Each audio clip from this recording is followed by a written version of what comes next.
नमस्कार दोस्तों, एक बार फिर वक्त है ठहर कर तसल्ली से उन खबरों पर चर्चा करने का जो दिन भर की भागदौड़ में या तो आपसे छूट गई, छूकर निकल गई, या फिर उन्हें वो कवरेज नहीं मिल पाई जिन्हें वो डिजर्व करती थी, लेकिन उन्हें जानना ज़रूरी है। बात करेंगे किसान आंदोलन की, जिन्होंने ट्रैक्टर मार्च के जरिए आज एक अनोखा शक्ति प्रदर्शन किया।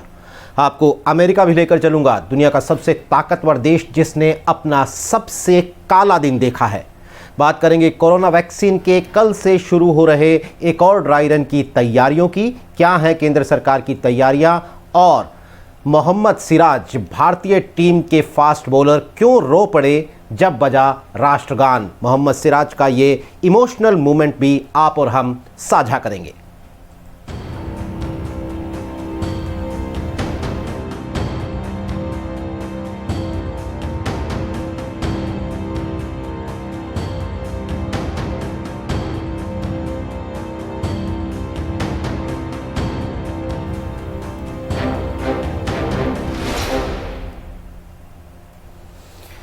सबसे पहले बात किसान आंदोलन की। किसानों ने आज दिल्ली के चारों तरफ जो एक्सप्रेस हाईवे हैं, बाईपास हैं, वहां पर एक अनोखा ट्रैक्टर मार्च निकाला।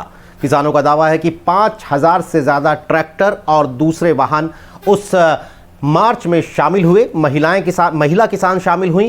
किसानों ने कहा है कि 26 जनवरी को जो वो एक ट्रैक्टर रैली निकालने वाले हैं, ये उसकी एक झांकी थी, और अगर 26 जनवरी तक 3 कृषि कानूनों को वापस लेने की मांग सरकार ने नहीं मानी तो फिर ये ट्रैक्टर रैली दिल्ली के अंदर घुसेगी। आप देखिए ये रिपोर्ट।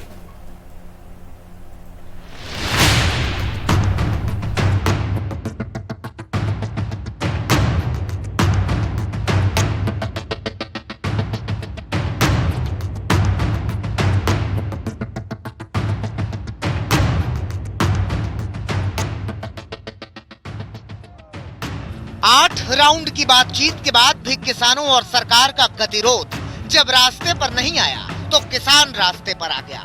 जो ट्रैक्टर खेतों में चलते हैं वो हाईवे पर चलने लगे। निकल पड़े किसान लेकर अपना अरमान कि खत्म करके मानेंगे कृषि कानून, पूरा है जुनून। किसानों की ट्रैक्टर रैली लगातार जारी है। इस वक्त एक ऐसे ट्रैक्टर और ट्रॉली पर हम मौजूद हैं जहां पर सोफा लगाया गया है। तमाम ये हरियाणा के किसान हमारे साथ, हरियाणा उत्तर प्रदेश के किसान इस ट्रैक्टर ट्रॉली पर मौजूद हैं, उनसे बातचीत करते हैं। कानून हमारे हित में नहीं है। कानून अगर हित में होता तो किसान इतना यहाँ पे होता। आप लोग भी हट पर है ना, सरकार समझा रही है, आप लोग भी तो नहीं मान रहे हैं? नहीं, सरकार का औचित्य क्या था? जो हम मांग रहे वो तो सरकार दे नहीं रही, और धक्के से हमारी जमीनों पे कब्जा देने के लिए ये अडानी अंबानी के WTO के कानून हमारे गले में फांसी के फंदे की तरह डाल रही। कांग्रेस इस बिल को ला रही थी जब यही लोग, अरुण जेटली जी, सुषमा स्वराज जी ने इसी बिल पे विरोध किया था कि ये बिल नहीं आना चाहिए। आज क्यों आया फिर? ऐसा मार्च शायद ही कभी आपने देखा हो। Singhu border, Tikri border, Ghazipur border, Mahamaya flyover, NH 91, कुंडली, मानेसर, पलवल, जींद, सोनीपत, गोहाना, जगह अलग अलग है लेकिन तस्वीरें एक जैसी। बढ़े जा रहे हैं किसान, बढ़ता जा रहा है किसानों का हौसला, बढ़ता जा रहा है सरकार से गतिरोध। मैं अकेला ही चला था जानिबे मंजिल, मगर लोग साथ आते गए और कारवां बनता गया। कारवां बन के चल पड़ा है किसानों का। अपने ट्रैक्टर पर सवार होके निकल पड़े हैं किसान अपने खेत की ओर। नहीं, इस एक्सप्रेसवे पर एक बड़ा संदेश देने के लिए कुंडली से लेके टीकरी तक हौसला बुलंद है।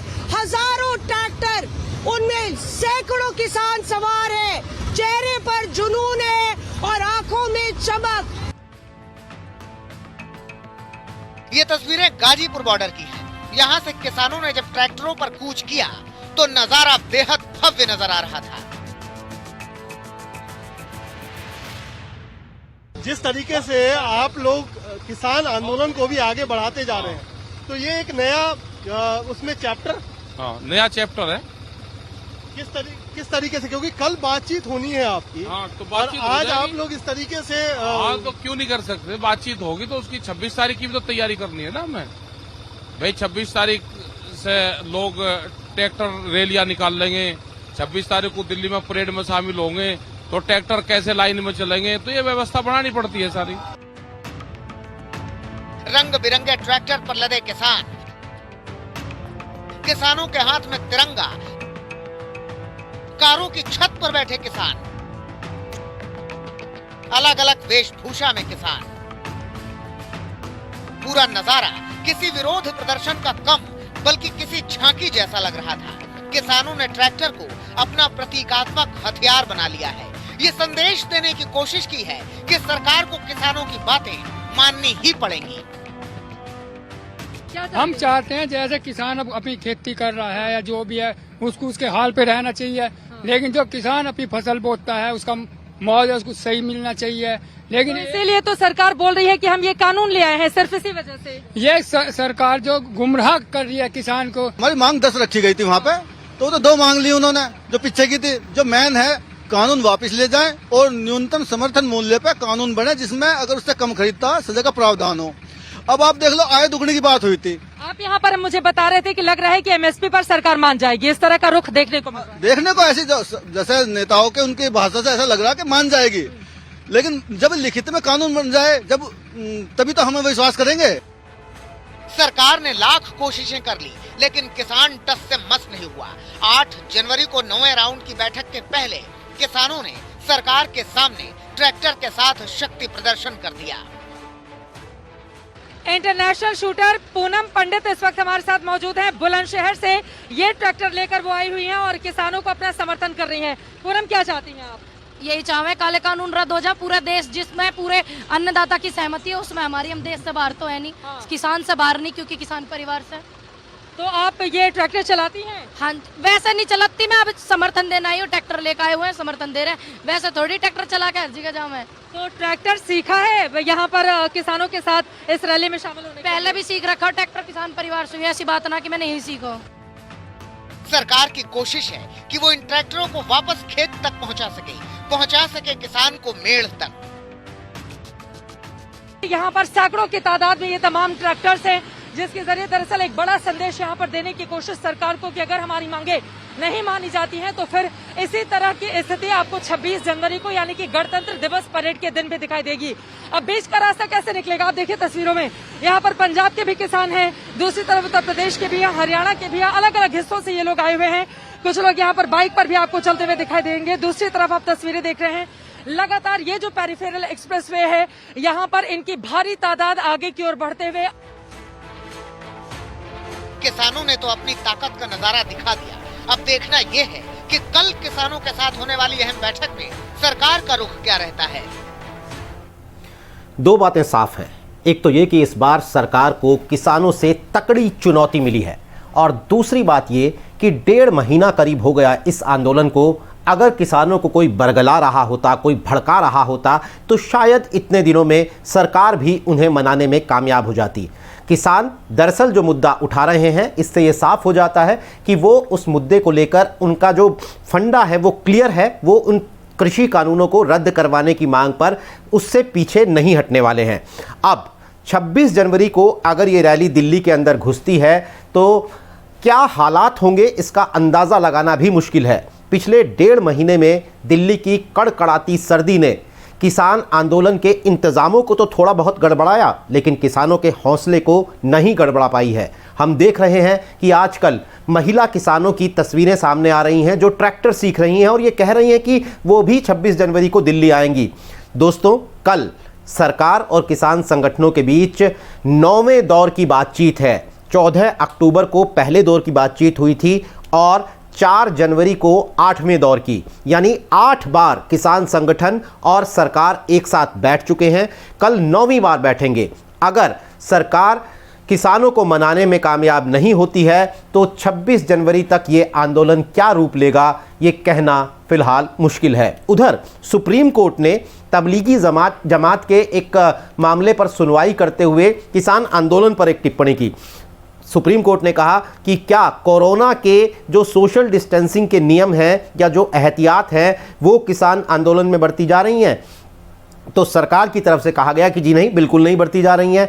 तो सुप्रीम कोर्ट ने ये टिप्पणी की कि वहाँ इन सावधानियों का बरता जाना ज़रूरी है, वरना कहीं ऐसा ना हो जैसा निजामुद्दीन में हुआ था, जमात में हुआ था, वही हाल किसान आंदोलन में भी हो जाए। यानी सुप्रीम कोर्ट भी अपना सरोकार दिखा रही है। 11 जनवरी को किसान आंदोलन से जुड़े मुद्दों की याचिकाओं पर सुप्रीम कोर्ट में भी सुनवाई होनी है, उस पर भी हमारी नज़र रहेगी दोस्तों। और हम आपको बताएंगे कि देश की सबसे बड़ी अदालत सुप्रीम कोर्ट ने किसान आंदोलन को लेकर क्या कहा।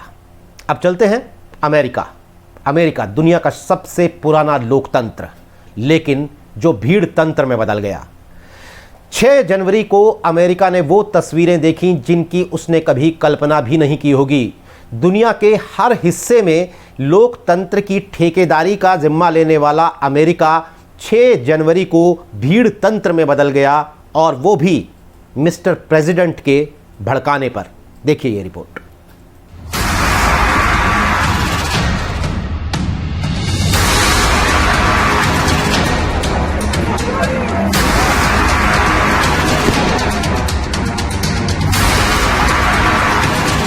जिस अमेरिकी संसद भवन कैपिटल हिल का इतिहास 2 सदी से भी ज्यादा पुराना है, उसका 1448 दिन के ट्रंप शासन में क्या हाल हो गया, ये देखिए। पूरे विश्व की उंगलियां आज उस सबसे पुराने और मजबूत माने जाने वाले लोकतंत्र की तरफ तन गई, जहां एक जाता हुआ राष्ट्रपति सत्ता से चिपके रहने की खातिर लोकतंत्र को हिंसा और आगजनी में झोंक रहा है। पिछले चुनावों की हार हजम नहीं हुई डोनाल्ड ट्रंप को। सभी हदों को पार करते हुए उन्होंने अपने समर्थकों को ऐसा उकसाया कि उपद्रवियों ने अपने देश में लोकतंत्र के केंद्र कैपिटल हिल पर हमला बोल दिया।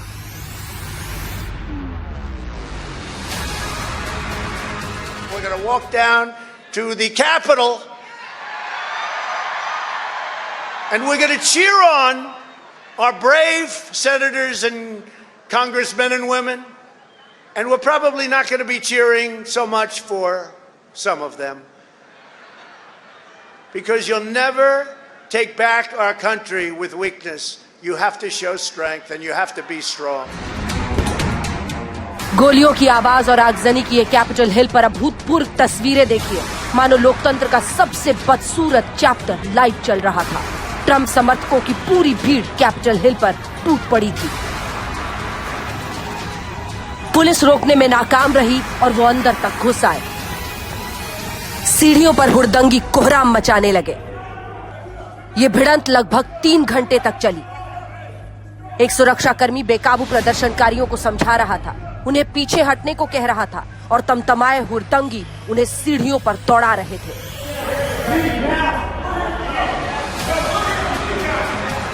हालात बेकाबू होते चले जा रहे थे। हथियारबंद सैनिकों ने फिर मोर्चा संभाला। अंदर घुसे प्रदर्शनकारियों पर काबू पाने के लिए आंसू गैस के गोले छोड़े गए। जब कोई रास्ता नहीं सूझा और ट्रंप समर्थक बेकाबू होकर पूरे कैपिटल हिल में कोहराम मचाने लगे, तो नेशनल गार्ड्स ने गोली चलाई, लगातार आंसू गैस के गोले छोड़े, घेराबंदी की।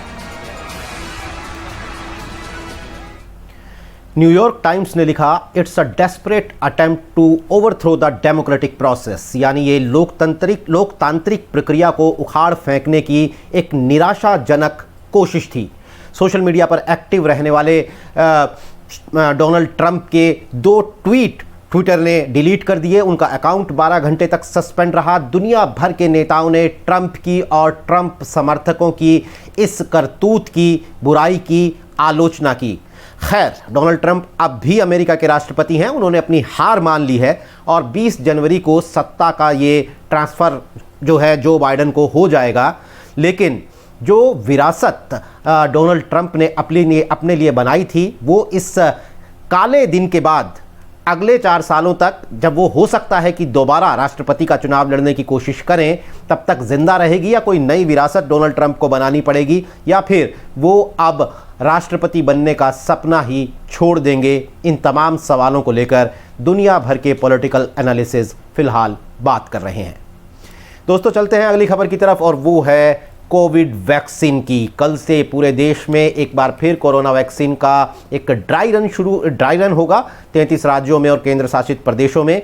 सरकारी सूत्रों का कहना है कि आज से या कल से इस वैक्सीन का ट्रांसपोर्टेशन भी शुरू हो जाएगा, यानी देश के अलग अलग हिस्सों में इसे पहुंचाने का जो काम है। यात्री विमानों को इस्तेमाल करने के लिए भी सरकार ने इसकी इजाज़त दे दी है। जो केंद्रीय स्वास्थ्य मंत्री हैं डॉक्टर हर्षवर्धन, उन्होंने ड्राई रन को लेकर आज सभी राज्यों और केंद्र शासित प्रदेशों के स्वास्थ्य मंत्रियों के साथ वीडियो कॉन्फ्रेंसिंग के जरिए बैठक की। इसमें उन्होंने पूरी समीक्षा की कि किस तरह से ड्राई रन अब तक हुए हैं और आगे किस तरीके से होंगे। स्वास्थ्य मंत्री ने यह भी कहा कि हमने फीडबैक के आधार पर सुधार किए हैं। जैसा मैंने आपको बताया कि शुक्रवार को यानी कल 33 राज्यों और केंद्र शासित प्रदेशों में ड्राई रन किया जाएगा। डॉक्टर हर्षवर्धन का कहना है कि महाराष्ट्र, केरल और छत्तीसगढ़ में हाल में कोरोना वायरस के मामलों में अचानक तेज़ी देखी गई है। ये हमें चेतावनी देता है कि हमें सावधान रहना चाहिए और एहतियात को नहीं भूलना चाहिए। कोरोना के खिलाफ हमारी लड़ाई को अगर हमें जीतना है तो एहतियात ही सबसे बड़ा मूल मंत्र है और जो वैक्सीन है वो उसके लिए एक एडिशनल सहायता का काम करेगा।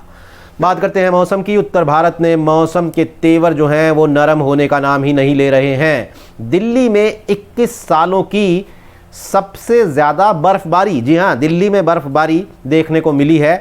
ठंड इस कदर है कि लोग अपने घरों से भी नहीं निकल पा रहे हैं। आप देखिए ये रिपोर्ट। हिमयुग इसलिए क्योंकि पहले से जमी बर्फ बिखर भी नहीं पाती कि उसके ऊपर दूसरी परत चढ़ जाती है। इसके बाद तीसरी, फिर चौथी, गिनती यूं ही बढ़ती चली जा रही है और पहाड़ ठिठुरते जा रहे हैं। पिछले 4 दिनों से लगातार जारी बर्फबारी से जम्मू कश्मीर में आफत मची हुई है। ठंड से बुरी तरह से लोगों का हाल बेहाल हो गया है। सड़कों से लेकर घरों तक बर्फ की चादर नजर आ रही है। गाड़ियों पर बर्फ की मोटी मोटी परतें जम गई हैं। वहीं रास्तों को साफ करने का काम जोरों से चल रहा है। जम्मू कश्मीर आपदा प्रबंधन प्राधिकरण ने पुंछ, राजौरी, रामबन, डोडा और बांदीपुरा समेत कई ऊंचाई वाले इलाकों में हिमस्खलन की चेतावनी जारी की है। लोगों को घरों से निकलने के लिए मना किया गया है। उधमपुर, बारामूला, सोनमर्ग, जोजिला और गुलमर्ग के ऊपरी इलाकों में भी भारी बर्फबारी का अलर्ट तक जारी हो गया है। घाटी में लगातार हो रही बर्फबारी से लोगों की जान पर बन आई है। श्रीनगर में बर्फबारी की वजह से एक घर ताश के पत्तों की तरह बिखर गया। घर की छत पर भारी बर्फ के चलते घर ढह गया। कश्मीर के बांदीपुरा में 8 इंच तक बर्फबारी हुई है। वहीं गुरेज में 3 फीट और तुलेल में 5 फीट तक बर्फ गिर चुकी है। राजौरी और पुंछ जिलों के सभी ऊपरी इलाकों में हो रही भारी बर्फबारी से जनजीवन प्रभावित हो गया है। कई इलाकों में 2 दिन से बिजली की समस्या बनी हुई है। मुगल रोड पर चंडीगढ़ से सड़क के साथ साथ बोफलयाज तक के क्षेत्र में भी बर्फबारी हुई है। हिमाचल में आसमान से सफेद आफत बरस रही है। मनाली समेत तमाम ऊपरी इलाकों में बर्फबारी रुक रुक कर जारी है। पर्यटन स्थल सोलंग नाला, कोठी, गुलाबा के साथ साथ अन्य ऊंचाई वाले इलाकों में भी बर्फबारी हो रही है। तापमान 0 से 5 डिग्री नीचे चला गया है। सोलंग नाला में बीते दिन से 45 सेंटीमीटर बर्फबारी हुई है, जबकि कोठी में 36 सेंटीमीटर, पलचान में 10 और मनाली शहर में 3 सेंटीमीटर बर्फबारी रिकॉर्ड की गई है। मौसम विभाग ने अगले 24 घंटों तक और बर्फबारी बारिश की संभावना जताई है। हिमाचल प्रदेश के लाहौल स्पीति में 2 दिनों से लगातार बर्फबारी के चलते घाटी का देश के अन्य हिस्सों से सड़क संपर्क कट गया है। घाटी में बिजली, पेयजल आपूर्ति सेवा बुरी तरह प्रभावित हुई है। अधिकांश क्षेत्रों में बिजली की समस्या खड़ी हो गई है। न्यूनतम तापमान 0 से 13 डिग्री तक नीचे पहुंच गया है। अटल टनल के पास सिस्सू और धुंधी में करीब 2.5 फुट ताजा हिमपात हुआ है। इस साल इन इलाकों में अभी तक करीब 6 फुट तक बर्फबारी हो चुकी है। मौसम विभाग ने लाहौल, कुल्लू और किन्नौर के कुछ क्षेत्रों में हिमखंड गिरने की चेतावनी जारी की है। उत्तराखंड में भी आसमान से गिर रही सफेद आफत ने मुश्किल बढ़ा रखी है। बद्रीनाथ में बर्फ की 2 फीट मोटी चादर बिछ चुकी है। मंदिर के अलावा आसपास की दुकान और घरों में भी बर्फ की मोटी चादर नजर आ रही है। यमुनोत्री धाम पूरी तरह से बर्फ से ढक गया है। बर्फ इतनी कि पूरा इंसान बर्फ में धंस जाए। चमोली, टिहरी और पौड़ी गढ़वाल में भारी बर्फबारी की संभावना के चलते येलो अलर्ट जारी किया गया है। औली में कहीं 1 फीट तो कहीं आधी फीट बर्फ बिछी है। घर, मकान, दुकान, पेड़ पौधे और जमीन हर तरफ सिर्फ बर्फ ही बर्फ नजर आ रही है। टिहरी में भारत तिब्बत सीमा से सटे गांव में सबसे अधिक बर्फ गिरी है। घर, मकान, खेत खलियान हर जगह बर्फ की सफेद चादर नजर आ रही है। पहाड़ों में कई इलाके जो हैं वो सड़क से कट गए हैं, कई इलाकों से हमें टूरिस्ट के फंसने की खबरें मिल रही हैं। और इससे भी ख़राब बात यह है कि मौसम विभाग ने दिल्ली समेत कई इलाकों में आगे भी बारिश की जो है वो संभावना जताई है। बारिश इस समय जो बेमौसमी बारिश होती है वो खेती के लिए बहुत बुरा असर डालती है खेती पर, और किसानों की पूरी फसल बर्बाद हो सकती है। खैर, हम उम्मीद करते हैं या कहें कि हम दुआ करते हैं कि मौसम अपना ये गुस्सा छोड़कर मुस्कुराएगा, यानी जल्द ही खुशगवार होगा। चलते हैं अगली खबर की तरफ, और अगली खबर है ऑस्ट्रेलिया में चल रही Gavaskar Border cricket test series की, जिसमें तीसरे टेस्ट का पहला दिन आज था। दरअसल पहले दिन जब भारतीय क्रिकेट टीम मैदान में पहुंची तो राष्ट्रगान बजता, ये एक परंपरा है। जब राष्ट्रगान बजा तो तेज़ गेंदबाज मोहम्मद सिराज के ज़रिए एक इमोशनल मूवमेंट पूरी दुनिया के सामने आया। सिराज राष्ट्रगान बनने पर रो पड़े। ये वीडियो जो है हर जगह सोशल मीडिया पर बहुत वायरल हुआ, और हमारे पूर्व क्रिकेटर हैं मोहम्मद कैफ, उन्होंने इसे लेकर एक ट्वीट किया जिसने तमाम हिंदुस्तानियों का दिल जीत लिया। देखिए ये रिपोर्ट। इंडिया के तेज गेंदबाज मोहम्मद सिराज ऑस्ट्रेलिया के खिलाफ सिडनी क्रिकेट ग्राउंड पर खेले जा रहे तीसरे मैच से पहले राष्ट्रगान के समय इमोशनल हो गए। सिराज अपनी भावनाओं पर काबू नहीं रख पाए और उनकी आंखों में आंसू भी निकल रहे थे। क्रिकेट ऑस्ट्रेलिया की वेबसाइट ने मोहम्मद सिराज का ये वीडियो अपने ट्विटर हैंडल पर शेयर किया। इन तस्वीरों को ट्विटर पर शेयर करते हुए भारत के पूर्व क्रिकेटर मोहम्मद कैफ ने लिखा, मैं बस चाहता हूं कि कुछ लोगों को ये तस्वीर याद रहे। ये मोहम्मद सिराज हैं और राष्ट्रीय गान उनके लिए क्या मायने रखता है। मोहम्मद कैफ ने ट्वीट में कहीं भी धर्म का जिक्र नहीं किया, लेकिन फैंस ने कमेंट्स में लिखा कि कैफ ने बहुत ही अच्छी तरह से लोगों को ये बता दिया कि देश और राष्ट्रगान एक हिंदुस्तानी के लिए क्या मायने रखता है। वहीं एक और पूर्व भारतीय क्रिकेटर वसीम जाफर ने भी इसको लेकर महेंद्र सिंह धोनी की कही हुई बात दोहराई। जाफर ने कहा कि एक लेजेंड ने कहा था कि आप दर्शक नहीं, देश के लिए खेलते हैं, और देश के लिए खेलने से बड़ी प्रेरणा कोई भी नहीं। बता दें, सिराज ने मेलबर्न टेस्ट के जरिए टेस्ट क्रिकेट में डेब्यू किया था और अपने प्रदर्शन से काफी ज्यादा प्रभावित भी किया। इस सिराज का दूसरा टेस्ट मैच है। सिडनी में चल रहे इस टेस्ट मैच में मेजबान टीम को पहला झटका सिराज नहीं दिया। मैच के चौथे ही ओवर में ऑस्ट्रेलिया के सलामी बल्लेबाज डेविड वार्नर को मोहम्मद सिराज ने आउट कर दिया। दिन का खेल खत्म होने के बाद सिराज ने बताया कि उन्हें अपने पिता की याद आई, क्योंकि वो उन्हें हमेशा से भारत के लिए टेस्ट मैच खेलते देखना चाहते थे और इसीलिए राष्ट्रगान के समय उनकी आंखों में आंसू आ गए। बाद में मोहम्मद सिराज ने बताया कि दरअसल जब राष्ट्रगान बजा तो उन्हें अपने पिता की याद आ गई। मोहम्मद सिराज के पिता मोहम्मद सिराज को इंडियन क्रिकेट टीम की प्लेइंग 11 में देखना चाहते थे। बेटे ने तो अपना फ़र्ज़ निभाया, लेकिन जब तक उसने ये फ़र्ज़ निभाया तब तक पिता दुनिया से चले गए थे। इसीलिए मोहम्मद सिराज की आंखों में आंसू आ गए। जहाँ तक बात तीसरे टेस्ट की है, तो पहले दिन जो खेल हुआ वो बारिश की वजह से सिर्फ 55 ओवर का खेल हो पाया, जिसमें ऑस्ट्रेलिया ने 2 विकेट खोकर 166 रन बना लिए हैं। भारतीय क्रिकेट टीम के लिए खतरे की घंटी ये है कि लाबुशेन और स्टीव स्मिथ की जोड़ी जो है वो जम गई है। लाबुशेन 67 रन पर और स्टीव स्मिथ 31 रन पर खेल रहे हैं, यानी दूसरे दिन अगर जल्दी ही इस जोड़ी को हमारे गेंदबाजों ने नहीं तोड़ा तो ऑस्ट्रेलिया एक बड़ा स्कोर भी खड़ा कर सकता है और भारतीय टीम के लिए मुसीबतों का पहाड़ भी। खैर, आगे जैसे मैच आगे बढ़ेगा हम इस पर आपको बताएंगे, चर्चा करेंगे। तो दोस्तों, आज के लिए बस इतना ही। आपको अगर ये बुलेटिन अच्छा लगा, मेरी और आपकी ये मुलाकात अच्छी लगी, तो न्यूज़ तक को सब्सक्राइब कीजिए, तक ऐप को डाउनलोड कीजिए और वहाँ पर अपने वीडियो कमेंट दीजिए। आप क्या कहना चाहते हैं हमसे, ये ज़रूर बताइए। आज के लिए दीजिए इजाज़त। नमस्कार।